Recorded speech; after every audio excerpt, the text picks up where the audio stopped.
Bonjour à tous, j'espère que vous allez bien et que vous pétez la forme. Je répète encore la même chose, c'est vrai, mais c'est très important pour moi car ça me fait énormément plaisir. Pour vous peut-être c'est rien, mais pour moi c'est beaucoup car encore des nouveaux abonnés se sont abonnés à ma chaîne. Merci beaucoup et merci aussi à tous ceux qui continuent à me suivre. Je sais qu'ils sont là. Et aujourd'hui, on va parler de mon ressenti sur ces iPhone 16. Est-ce qu'il faut les acheter? Est-ce que ça vaut le coup ou pas? On va voir ça tout de suite. C'est parti!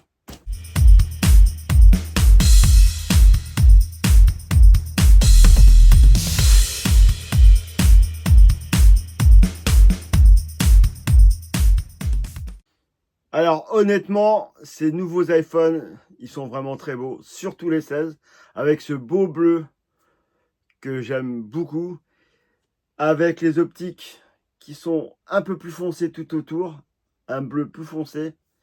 Et franchement, là, Apple a vraiment assuré avec ces nouvelles couleurs. Les pros aussi sont pas mal, mais les couleurs sont un peu plus simples, un peu plus, un peu trop sobres à mon avis. Moi, j'aurais bien aimé qu'ils mettent des couleurs comme sur les 16 sur les pros, ça aurait été sympa. Alors, sur ces nouveaux iPhones, il y a un nouveau bouton dédié à la photo sur tous les iPhones, il n'y a pas de jaloux.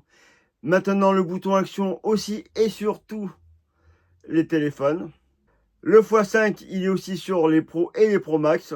L'optique x5, c'est très bien, ça aussi.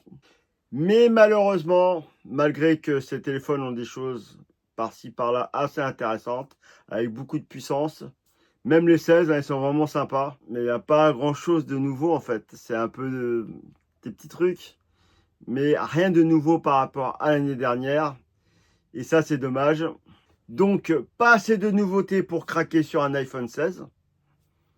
Si on a le 15 et qu'il y aurait un truc de fou qui serait sorti, on pourrait être amené à vouloir passer au suivant, au 16 aussi. Mais non. Et c'est pour ça que je suis resté avec mon 15 Pro Max. Bien entendu, si votre téléphone a 3-4 ans et qu'il commence vraiment à ramer, ou alors que vous l'avez tellement utilisé, il est sur les rotules, bah, là oui, pourquoi pas passer au 16. Et là, ça vaut le coup d'attendre encore quelques mois.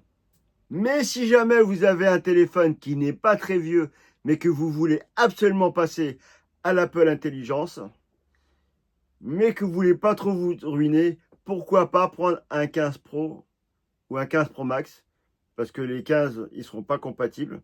Apple a bien dit que ce serait à partir du 15 Pro Max, ou Pro, pareil. Peut-être que là, ce serait plus judicieux pour économiser de l'argent, parce que les 15 Pro sont des téléphones qui sont vraiment très performants. Ils ont à peine un an et ils pourraient très très bien gérer l'Apple Intelligence et ça reviendrait moins cher. Donc pour moi, ce n'est pas obligatoire d'acheter absolument un iPhone 16 pour avoir l'Apple Intelligence Artificielle. On peut très bien prendre un 15 Pro ou un 15 Pro Max ou alors attendre le 17 que l'intelligence artificielle soit bien intégrée dans l'iOS, peut-être même avec des nouveautés qui seront encore mieux que ce qu'on va avoir en avril, hein, donc il faut patienter avril. De plus, même s'il n'y a pas l'intelligence artificielle, c'est peut-être pas intéressant niveau photo, il n'y a pas une grosse évolution. Le bouton qu'ils ont rajouté pour la photo, c'est sympa, mais c'est pas encore bien fluide. J'ai l'impression qu'il faut vraiment attendre l'adaptation. L'ultra grand angle de 48 millions de pixels, bien sûr, c'est intéressant, mais pas indispensable. Donc ces petites choses ici et là, pour moi, bah c'est pas assez pour craquer et dire allez, on prend nous le dernier iPhone. Non. Donc voilà ce que je pense. Cette petite vidéo un peu courte. Voilà ce que je pense des nouveaux iPhone 16. L'iPhone 16, c'est pas une bonne cuvée, j'ai envie de dire.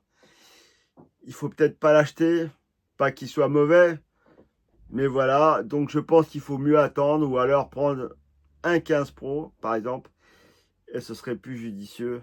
Surtout que c'est pas donné ces petits joujoux là. Donc merci, n'oubliez pas de vous abonner si c'est pas encore fait.